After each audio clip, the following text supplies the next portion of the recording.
Pessoal, hoje a gente vai estar falando sobre uma situação que muitas vezes chega para nós, que é quando a família ela é denunciada pelo conselho tutelar ou denunciada pelo algum familiar, ou pelo um pai, pela mãe, pelo um tio, ou denunciada por um vizinho por estar fazendo educação domiciliar. Alguém te denunciou e você está sendo ameaçado, está sendo perseguido pelo conselho tutelar, pela promotoria, ou até, quem sabe, está aí em vias de ser processado pelo Estado por estar fazendo educação domiciliar.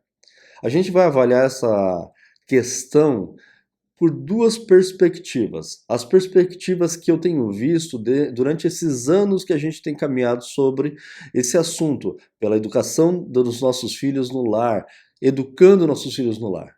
Eu acho que a gente tem que ter um pouco de cautela nessa situação e a gente vai tentar avaliar isso de forma real. O que eu acredito? Eu acredito que vale a pena a família pensar em tomar decisão dependendo da situação, tá bom? Isso é importante a gente ter bastante os pés no chão. Muitas vezes a família chega para nós e fala assim: olha, estão me dizendo que eu vou ser processado, que eu vou pagar multa, que vão tirar o meu filho. Mas qual que é a grande questão? A gente tem basicamente dois caminhos nessa situação, tá? A primeira coisa que eu vou perguntar para você quando você entra em contato comigo: quem já passou por isso, já entrou em contato com o Educalar, sabe que é dessa forma que a gente tem orientado. Qual é o seu planejamento? Qual é o seu currículo? Mostra para nós o registro das atividades, mostra para nós como você tem feito a avaliação. Na maior parte dos casos, infelizmente, a família não tem nada disso. Não tem. Isso é um problema. A segunda situação é quando a família vem para nós e a família tem isso. E isso é extremamente importante para a gente tomar uma decisão quando a gente está em vias de ser processado. É extremamente importante. Por quê? Quando a família vem para nós e ela está lá: olha, Emerson, o conselho tutelar entrou em contato comigo, o que eu falo? Oh, atende, vai lá, conversa com essa pessoa. Por quê? Apesar de nós sermos contra a lei, eu já disse para vocês várias vezes e nós teremos um vídeo sobre isso aqui. Não tem como a gente lutar, vai ter lei em algum momento, vai ter lei em algum momento. Então eu preciso me estruturar. Outro dia uma mãe me falou assim: Emerson, se não existe legislação, por que eu tenho que fazer o que tu está orientando? De ter material, de ter currículo? Justamente para tentar mostrar o que você está fazendo, de forma estruturada. Assim, boa fé, ó, eu estou fazendo aqui, não tenho o que esconder. Está aqui o registro, está aqui o que eu estou fazendo. Então é muito, muito importante que a gente tenha essa consciência. Se a família não tem nada e ela começa nesse processo de ser chamado pelo conselho tutelar, não tem nada entre aspas, não tem nada estruturado, tá? Não tem um currículo, não comprou lá um kit do material do Mackenzie, não tem um planejamento. Ou você começa a elaborar isso no processo que está conversando com o conselho tutelar e mostra isso para eles. Olha, eu tenho aqui, eu estou usando o material da mãezinha, o material do paizinho, esse, e aí vê o que acontece. Mas isso é extremamente importante você ter consciência. Se isso acontecer, liga já o alerta, que já deveria estar ligado há muito tempo, e começa a pensar em montar uma estrutura real no seu lar. Não tem como continuar educando em casa dessa forma. É um risco muito grande. Tá mais para unschooling, essa é uma concepção minha, já temos um vídeo aqui no canal falando sobre isso, e unschooling foi tipificado no julgamento em 2018 como crime. Isso é extremamente, olha o vídeo lá que eu falei sobre isso, é extremamente importante você entender. Ah, mas eu gosto de unschooling, eu também acho legal, mas não tem lastro nenhum. Ah, mas Emerson, não tem legislação ainda. Exatamente, não tem legislação, mas mostrando boa fé, você vai fazer tudo estruturado desde o começo. Tá? Então, foi chamado pelo Conselho Tutelar, mostra o que tem, mostra o planejamento, mostra o registro de atividade, mostra as avaliações. Mostra. Boa fé. Conversa numa boa, sem agredir, sem querer mostrar e saber: olha, eu sei mais do que você. Porque, pessoal, não adianta, não é uma briga. É o Estado contra a minha família. Eu tenho que mostrar o amor que eu tenho pelos meus filhos e tudo que eu estou fazendo por eles. Agora, você precisa ligar esse alerta. Se chegou, passou pelo Conselho Tutelar, o Conselho Tutelar falou: olha, muito legal o que você está fazendo, e manda para um promotor, lá na promotoria você não tiver nada disso bem estruturado, você tem um sério problema.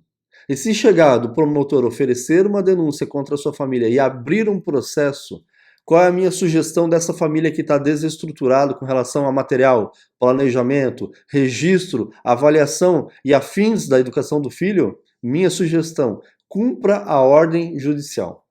Ah, mas mandou matricular. Matricula. Matricula.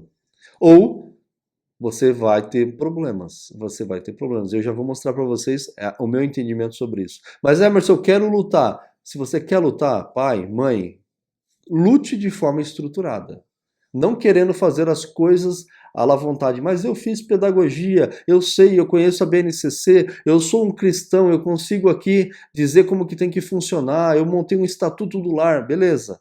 Mas faz de forma estruturada, porque daí você vai poder lutar sem medo. Eu já vou mostrar isso para vocês. Agora, se diante disso tudo, tu tem uma outra família lá no começo, vamos voltar lá para o conselho tutelar, que tem material, tem planejamento, tem o registro de atividade, tem feito as avaliações, tem fotos, tem vídeos, tem o convívio ali com a família, está tudo funcionando como tem que funcionar, desde o começo, não tenha medo. Ah, mas vou te processar. Pode processar.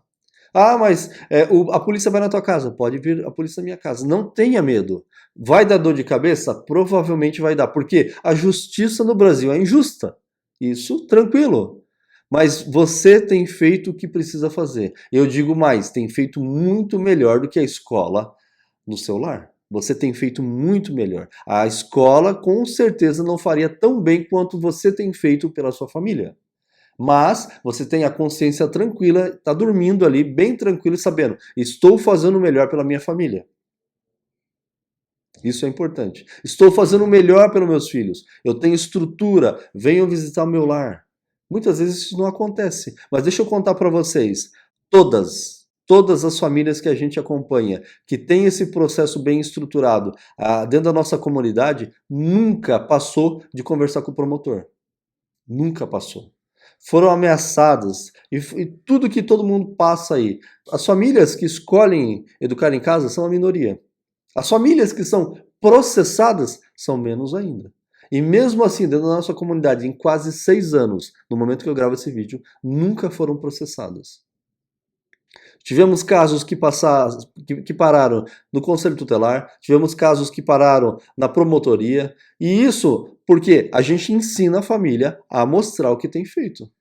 Com amor, não querendo brigar. Com amor.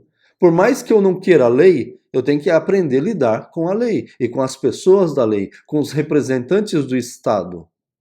Essa é a questão. E se eu tiver que brigar porque eu estou sendo processado, pelo menos eu estou tranquilo sabendo que eu estou fazendo muito melhor do que a escola. Essa é a questão. Muito importante eu ter essa lógica para que eu possa tomar uma decisão. O que eu faço? Eu fujo do país? Dependendo da situação, se você fugir do país, você não pode nem voltar, porque vai realmente ser um fugitivo. Vão bloquear o seu passaporte, você vai ter problemas. Então, como eu faço para tomar uma decisão? Eu enfrento ou não enfrento? Eu vou à frente ou eu não vou à frente com o meu processo de educação em casa? Como está o meu lar? Como está o meu lar? Como está o material que eu tenho usado? Como está o meu planejamento? Mostra para você mesmo esse material. Olha, se eu estivesse sendo processado hoje, o que eu mostraria aqui? O que eu teria para mostrar? Tem estrutura? Não adianta vir me falar assim, eu comprei material na internet. Tá? Faz parte de que currículo? Olha, não adianta me falar assim, eu tenho educado em casa. Tem registro? Falar e não provar não adianta nada. Tem foto, tem as avaliações, tem ali a provinha que você faz a cada 2, 3, 6 meses. Tem isso. É muito bonito o pessoal falar de educação domiciliar. É muito bonito seguir as mãezinhas no Instagram. É muito bonito ver outro projeto. Tem que ter lei, tem que ter... Mas o que tem que fazer na prática? O que tem que fazer na prática?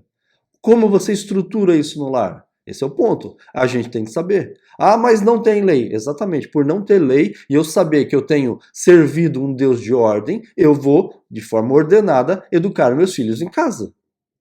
Com lógica, com estrutura. E não simplesmente falar, vou fazer de qualquer jeito. E vamos levando. A hora que ela sentir a necessidade, eu ensino. A hora que ela sentir que tem que fazer uma prova, eu faço. Não é assim, pessoal. Não é assim. Então, quando a gente vai falar de lei, normalmente existem duas vertentes que eu vejo que o promotor, o juiz vai querer tipificar a família. Qual é a primeira questão? Se for Abandono. A gente tem basicamente 4 tipos de abandono. Eu vou mostrar para vocês, vou colocar na tela aqui, para que vocês entendam. A gente tem o abandono afetivo, a gente tem o abandono de recém-nascido, abandono material e abandono intelectual, né? Então, abandono de recém-nascido não vai acontecer. Abandono afetivo não vai acontecer. Todo mundo que educa em casa ama muito seus filhos e não vai largar o filho na rua. Agora, abandono material e abandono intelectual. Abandono material, tá dando comida, tá, tem roupinha, tá gordinho. Pega o Eric, 5 anos e meio, 25 quilos. Olhar para ele e falar, não tá desnutrido. Não tá. Tá comendo bem. Tem roupa, tem roupa. Abre o guarda-roupa, tá cheio de roupa. Abandono material, não entra. Não entra. Ah, mas vai ser processado por abandono material. Não vai. Vão te ameaçar, mas não vai.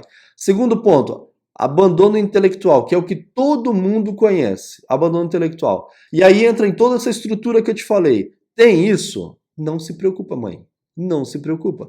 Segue em frente. Vai dar dor de cabeça? Vai dar. Mas segue em frente. Tá bom? Agora, não tem isso e eles quiserem falar, abandono intelectual, como tu vai se defender? Aí o juiz vai falar assim, ó, matricula na escola ou vai ser preso.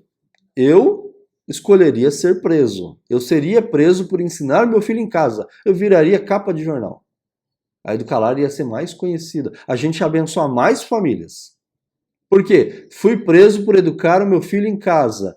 Qual é o crime? Abandono intelectual. Está ensinando melhor do que a escola. Vamos colocar lá as headlines, as matérias. Porque está acontecendo. Eu não teria esse medo. Eu não sou a favor da lei, mas estão querendo lei aí. Enquanto não há lei, eu estou aqui. Eu estou aqui educando melhor do que a escola. Estou fazendo um trabalho maravilhoso. Quer mandar para a escola? Manda, mas eu decidi educar em casa. Essa é a minha percepção. Eu tenho falado isso há anos. Ah, mas vai dar dor de cabeça, eu vou sofrer. Vai sofrer e sofre porque você é ameaçado, porque existe toda uma dramatização, um medo, vai perder o filho, vai ser preso. E aí? E aí a gente volta para aquela história. Qual é o propósito? Qual é o propósito? Tá, vai ser preso. Por que crime? Eu vou deixar aqui embaixo desse vídeo alguns artigos que a gente tem no nosso blog a respeito disso. Qual é o crime? Agora, tudo isso, papai e mamãe, se você estiver fazendo as coisas de forma estruturada. Não está fazendo? Segue o fluxo. Mandou matricular? Eu matricularia. Se depois que o processo finalizar, você decidir começar de novo e organizado, é uma decisão sua. Mas o erro de estar fazendo de qualquer jeito hoje é seu, não é do juiz, não é do promotor. A teoria por trás disso, por mais que a gente não acredite, é que eles querem defender a criança. A ideia da nossa Constituição e da maior parte dos políticos de esquerda é que a criança pertence ao Estado. Apesar de eu não concordar disso e você também não concordar disso, você também não está fazendo o que tem que fazer. Você está entendendo? Então, ou faz de forma correta para poder brigar com a consciência limpa, ou não faz. É muito romântico, é muito bonito. Ai, estão me ameaçando. Tá bom? Vão tirar o teu filho por quê? Me mostra um caso no Brasil, em 2022, quando eu gravo esse vídeo, e todo esse movimento de educação domiciliar que só tem se estruturado, me mostra um caso de família que perdeu a guarda.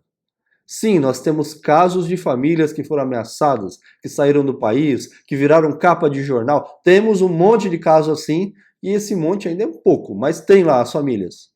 Quando o pessoal que vai defender a lei fala assim, nós precisamos de lei porque tem família que sofre. Desculpa, mas eu não consigo concordar com isso. Eu não consigo. Se talvez mais pessoas lutassem e falassem abertamente, eu não quero lei, vamos sofrer as consequências porque não há crime, ficaria mais fácil. Não há crime. Tá bom? Quando a gente vai pegar, entender ali, abandono intelectual ocorre quando o pai ou a mãe ou o responsável deixa de garantir a educação primária de seu filho sem justa causa. Você está deixando? Agora, essa educação ela precisa ser lastreada em algo.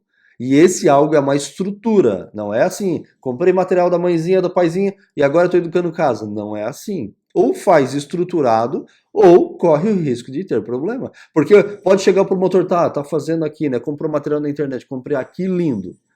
Tá, mas vamos fazer o seguinte, mostra para mim como isso se aplica lá, a estrutura que a gente tem no governo hoje, lá, a BNCC.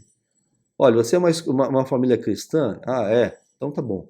Tá, eu vou entender que você apesar de a gente não estar discutindo isso aqui, eu vou entender agora que vocês vão ensinar de outra forma, ideologia de gênero e afins. Tá bom. Mas mostra para mim como que funciona aqui essas habilidades, a carga horária, qual é o registro, como vocês têm feito as avaliações. Mostra para mim como você tem feito esse trabalho. Você consegue fazer isso? Com maestria, na frente de um profissional, sem tremer, sem gaguejar, com amor? Essa é a questão. Consegue fazer? Então, a gente precisa pensar e estruturar a nossa educação domiciliar para que possamos entrar na batalha sem medo. Não adianta ser soldado sem se preparar para ir para a guerra. Vai pegar na primeira trincheira, vem uma bala perdida e te mata. Não adianta querer cair no mar sem saber nadar. Não adianta querer fazer as coisas sem se preparar. Não adianta só comprar uma arminha de pressão no caminho e achar que lá na guerra vai conseguir fazer alguma coisa. Ou se organiza e faz bem feito, ou pode ter problemas. E se Deus quiser que não tenha, ok. Mas eu acredito que a família que tem se preparado, se estruturado, pode sim enfrentar um processo sem medo. Vai ter dor de cabeça? Vai. Vai se estressar? Vai. Mas isso tudo vale a pena. Tá bom? Então, quando a gente está falando, a família foi processada, eu avaliaria sempre nessas duas perspectivas. Todas as pessoas que chegaram para nós, eu fiz isso. Tem material? Tem estrutura? Ok. Não tem estrutura? Aí a gente tem dois caminhos. Não tem como fugir disso, tá bom? Eu espero que tenha clarificado, eu espero que você entenda isso. E se você não tem essa estrutura, comece a tê-la agora. Tá bom? Por mais que exista uma legislação em algum momento no Brasil, vai precisar ter estrutura, porque a única coisa que foi tipificada crime em 2018, no julgamento que houve lá no STF, a única, dentro desses modelos de educação domiciliar, foi o unschooling. Então entendo que é unschooling para não praticar unschooling. Basicamente, tem estrutura. Na minha opinião, tenha lastro com a BNCC. Por mais que eu não goste dela, é importante lidar com ela, tá bom? Espero que você reflita nesse assunto. Fiquem com Deus.